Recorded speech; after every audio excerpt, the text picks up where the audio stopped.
8.1 देखेंगे हम, प्रश्नावली 8.1 है, उसका सवाल नंबर 3 है। उसमें दिया है साइन ए बराबर 3/4 ज्ञात करना है। इसमें ज्ञात करना है हमें कॉस ए ज्ञात करना है और टेन ए ज्ञात करना है। क्लियर? साइन ए बराबर 3/4 दिया है, ज्ञात करना है कॉस ए और टेन ए। इस टाइप के सवालों को हल करने के लिए सबसे पहले हम एक समकोण त्रिभुज बनाते हैं। ठीक है, समकोण त्रिभुज बनाते हैं। हमें यहाँ दो भुजाएं दी है, तीसरी भुजा ज्ञात करेंगे तब हम वो अनुपातों को ज्ञात कर पाएंगे। तो सबसे पहले हम एक समकोण त्रिभुज बनाते हैं। समकोण त्रिभुज बनाने के लिए देखिएगा, ये समकोण त्रिभुज बनाया मैंने, इसको ए कह दिया, ए बी कह दिया, ए सी कह दिया। यहाँ पर समकोण ये 90 का कोण है। कितने का कोण है? 90 का। इसके सामने की भुजा 90 के सामने की भुजा हमेशा कर्ण कहलाती है।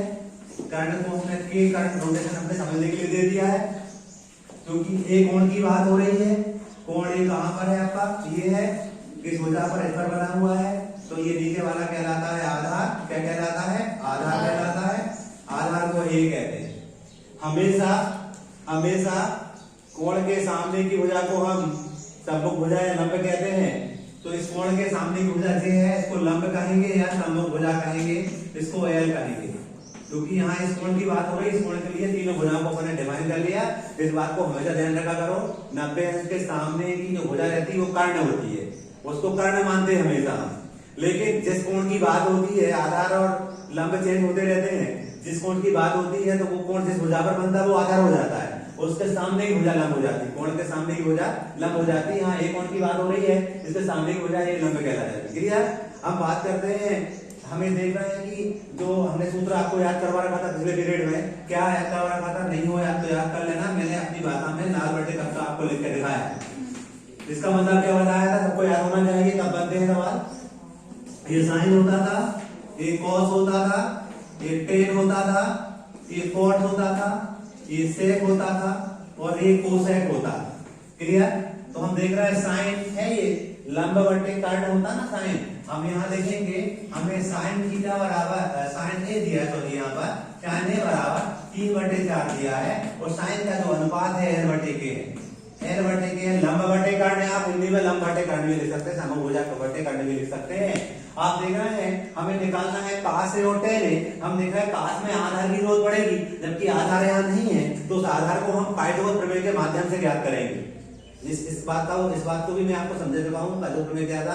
तो देखिएगा, हम देखेंगे त्रिभुज एबीसी में पाइथागोरस प्रमेय से ये क्या होता था?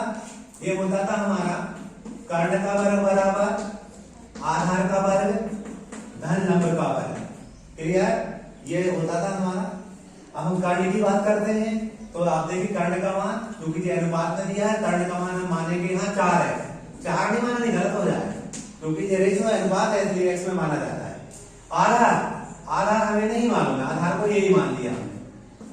जे और इसमें अंतर है, ध्यान रखना। और लंब क्या है हमारे पास? 3x। क्या लिख लिया हमने? 3x की संपूर्ण घात 2। हम जानते हैं यदि हम ये 4x है ना, इस 4x का 2 बार गुणा करेंगे, जैसे 4x × 4x लिखेंगे। हम जानते हैं 4 2 को 16 हो जाएगा। यहाँ इस पर घात 1 है, यहाँ पर घात 1। हम जानते थे बेस संख्याएं जिनके आधार समान हो, गुणा की क्रिया हो रही हो, तो आधार को एक बार लेते थे और घातों को जोड़ देते थे। छोटी कक्षा की बात मैं बता रहा था आपको। तो इसको लिखेंगे 16x की घात 2।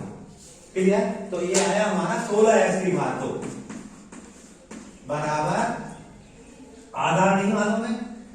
चाहो तो आप इसको आधार ही नहीं दे दोगे, 2 ए हो जाएंगे, आप डिस्टर्ब हो जाओगे। हमने इसको आधार ही रहने दिया अभी समझने के लिए। 3x का वर्ग है ना, हम क्या करेंगे? 3x का 2 बार गुणा करेंगे, 3 3 का 9 हो जाएगा। 3 3 का 9 हो जाएगा और x का x से गुणा करेंगे तो x की घात 2 हो जाएगा। तो हमने लिखा 9x की घात 2। क्लियर? हमें आधार का मान चाहिए, तो हम क्या करेंगे? इसको पक्षांतर लेके आएंगे। तो आप देखेंगे 16x की घात 2 ऋण 9x की घात 2 बराबर आधार की घात 2। ऑप्शन कर दिया, ये जुड़ रहा है घटाएगा तो घटेगा।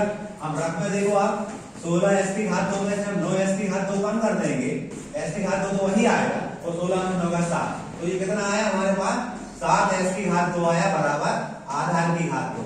अब वर्गमूल लेंगे, जब वर्गमूल लेंगे तो ये घात 2 जहां वो हट जाएगी और जहां पर नहीं वहां पर करनी का निशान लग जाएगा। क्लियर? तो हम क्या करने जा रहे हैं, यहाँ लिखेंगे हम आधार बराबर करनी 7x लिख देंगे। क्यों? ये घात 2 से घात 2 बढ़ गई, यहाँ पर घात 2 नहीं थी, करनी का निशान आ गया। क्लियर? हमें क्या निकालना था, cos A और tan A निकालना था, तो शायद यहाँ आपको दिख जाएगा, मैं यहाँ लिख दे रहा हूँ। हमें cos A निकालो तो मैंने लिखा cos A बराबर, यहाँ से देखा cos A का सूत्र था A बटे के, तो हमने लिख दिया A बटे के लिख दिया। अब हम देख रहे हैं A का मान क्या है, आधार का मान क्या है, करनी 7x है, तो हमने यहाँ लिख दिया करनी 7x बटे k का मान क्या है, k का मान हमारे पास 4x है, ये x से x कैंसिल हो जाएंगे, करनी 7 बटे 4 पहला आंसर हो जाएगा। इसके बाद दूसरा क्या चाहिए था, tan है, तो हमने यहाँ लिखा tan है और tan है लिखा हमने, और हम जानते हैं tan का सूत्र यहाँ देखेंगे l बटे a होता है। ये इंपॉर्टेंट बात हो गई, ये याद रहेगा तो हम सवाल कर पाएंगे। तो हम यहाँ लिखेंगे l बटे लंब बटे आधार। हम देख रहे हैं हमें l का मान कितना दे रखा, 3x, तो हमने यहाँ लिखा 3x बटे a का मान हमने निकाले थे करनी 7x, x कट जाएंगे, 3 बटे करनी 7 आ जाएगा, ये दूसरा आंसर हो जाएगा। ये आंसर लिख दिया, सवाल आपका पूरा हो जाता है।